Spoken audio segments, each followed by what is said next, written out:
Yes, hello everyone. Today I have invited ChatGPT as my guest to talk about topic. Um, Hi ChatGPT, are you ready to be my guest? Absolutely, I'm ready. It's a pleasure to join you. What's the topic we're diving into today?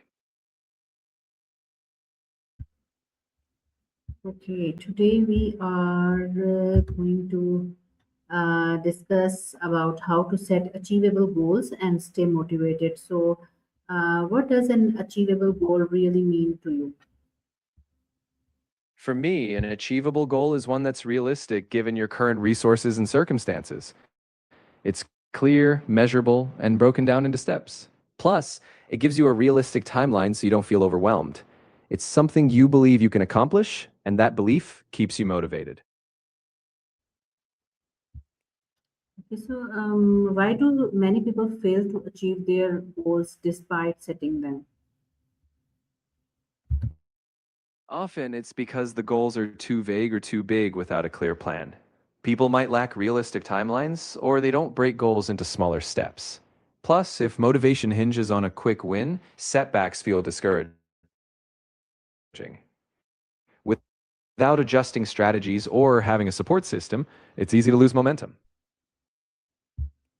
Okay, so how can someone differentiate between a realistic goal and unrealistic one? A realistic goal aligns with your current skills, resources, and time frame. Even if it's a stretch, it's doable with effort.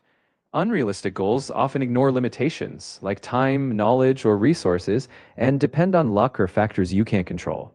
If you can break a goal down into logical steps and see a path forward, it's realistic.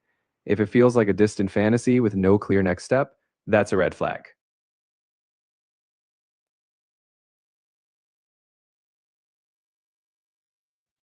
Okay, so do you believe long-term goals are important than short-term goals? Why? I don't think it's about one being more important than the other. They actually complement each other. Long term goals give you a bigger vision, a sense of direction, but short term goals are the steps that get you there and keep you motivated day to day. Without short term wins, that long term vision feels too far away. So, really, you need both working hand in hand. Okay, so what is your step-by-step process for setting goals?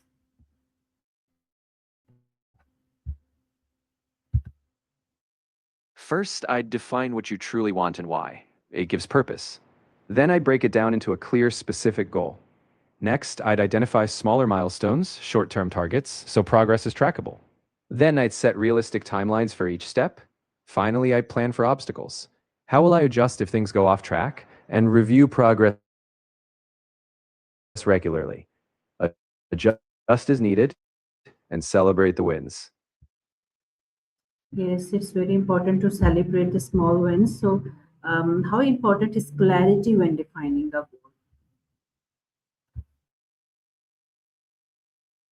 Clarity is crucial. When you're crystal clear on what you want, no vague ideas or fuzzy outcomes, you know exactly what success looks like. It's easier to create steps toward it, measure progress, and stay motivated. If your goal is blurry, you won't know when you've achieved it or how to keep going when challenges arise.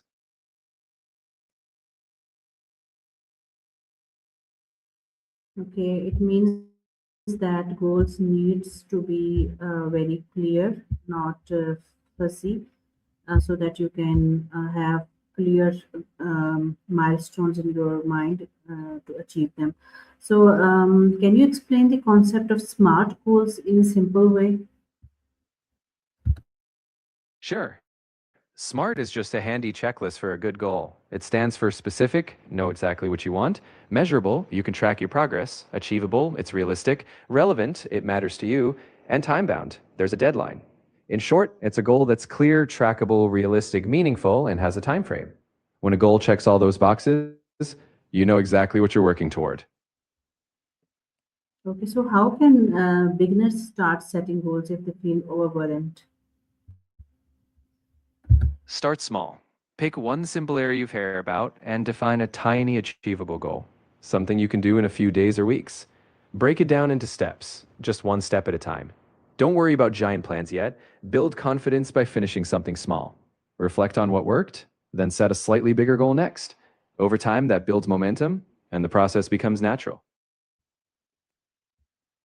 Okay, it means that setting small goals will help you to start with confidence. So, should goals always be written down? Why or why not? Writing goals down definitely helps. When you put them on paper or digitally, they feel more real. It gives you something to reference, track, and adjust. Plus, it clears your mind. No mental clutter. You can prioritize, see progress, and hold yourself accountable. So while it's not mandatory, it's a powerful tool to stay focused and intentional. Okay, it means that you should write the goals somewhere to remind that would remind you again and again when you see that goals. Paste it somewhere on your wall or in your room or somewhere where you watch them daily. So, what are the common reasons people lose motivation? People often lose motivation when progress feels too slow or they hit setbacks they didn't expect. If a goal feels too its goal no longer feels personally meaningful, enthusiasm fades. And if there's no support system or too much self-criticism, motivation can fizzle out quickly.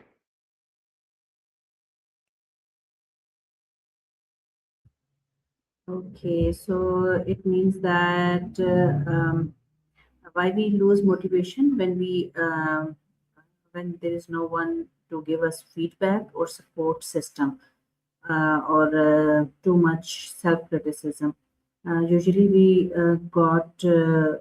lose motivation due to the criticism by others, but that's a very important point that sometimes we have much self-criticism by ourselves instead of others, so that motivation can fizzle out quickly. Okay, now let me ask the next question that how can someone stay consistent when motivation fades?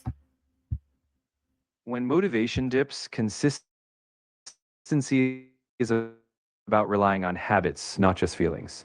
Set small daily actions, even when you don't feel like it. Remind yourself of your why the goal matters. Celebrate tiny progress, build in rewards or breaks to recharge. And if needed, adjust the goal. Flexibility keeps you going. Lastly, accountability, whether through a friend or a simple routine, keeps you on track even on low motivation days. Okay, there should be always someone who can motivate you side by side. It can be your colleague or your team member or anyone at your families that can support you to motivate you towards your goal. Okay, so do you believe discipline is more important than motivation?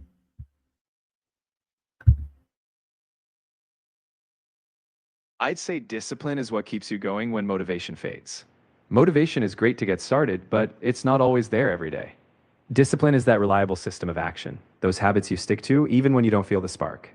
So, while motivation can light the fire, discipline keeps it burning long term. In the end, both matter, but discipline ensures you move forward even on tough days. Okay, even you don't like to um, do any work, but the habit that you have to stick to them is that you need to be disciplined even if you don't feel the spark. So motivation and discipline that should move along each other, but more discipline is required because that ensures you to move forward. Okay, so my next question is already we have discussed about habits. How should someone deal with failure while working toward a goal? I think the key is to reframe failure as feedback. When something doesn't go as planned, pause and reflect. What did you learn? Adjust your strategy or timeline, and remember, failure doesn't mean you stop. It's a step on the journey. Keep your focus on the next small step you can take. Also, be kind to yourself. Even successful people fail. It's about learning, adapting, and continuing forward. Okay, that's great that we should not get feared by the failure. Instead of, we should take the small steps, and failure should not stop us from from moving towards the goal. Like it's even the most successful people, they also get failed. It's all about learning, adapting, and then again continue it, continuing forward. So okay, so what how can fear of failure stop people from setting goals? The fear of failure can paralyze people before they even begin. They might worry that if they fail, it means they're not good enough or others will judge them. That fear makes them avoid setting goals at all, or they set goals so small they aren't meaningful. The key is to accept that failure is part of growth. When you reframe failure as learning, it doesn't have the same power. Setting goals becomes a courageous act of self trust instead of something to fear. Exactly. The failure is a part of the growth, and when you feel that somebody is judging you, and that maybe you get worried about that. So we need to, Absolutely. And yeah.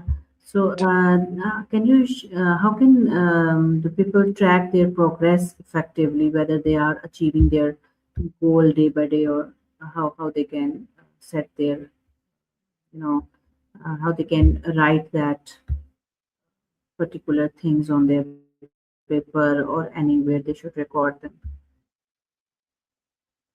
you can track progress by breaking your goal into small milestones and writing them down. Use a journal, a digital planner, or even a simple checklist.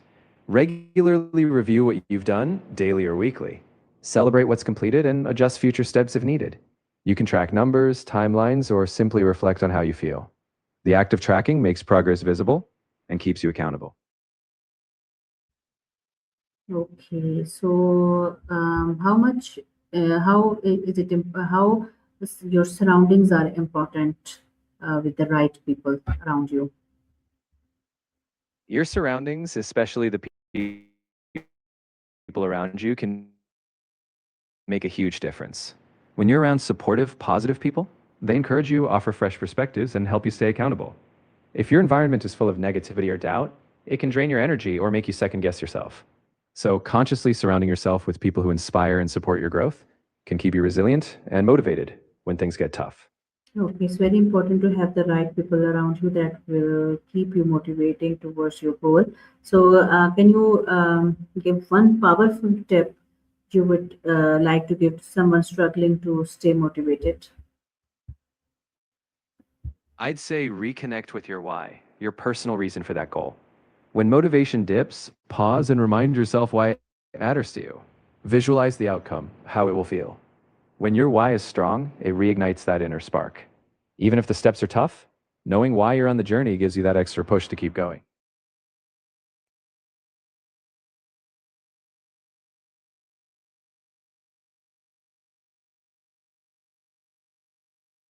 Okay, so thank you so much. Today we have discussed about how you can set your goals, and those should be achievable, and stay motivated. So the last point that ChatGPT told is that you should have your why your personal reason for that goal, and visualize the outcome. Then when you will achieve that goal, how would you feel? So when your why is strong, that ignites the inner spark. So thank you so much for joining me. I'll invite you again to discuss the next topic as my guest. So for the today, it's time to sign off. Thank you so much. Bye bye.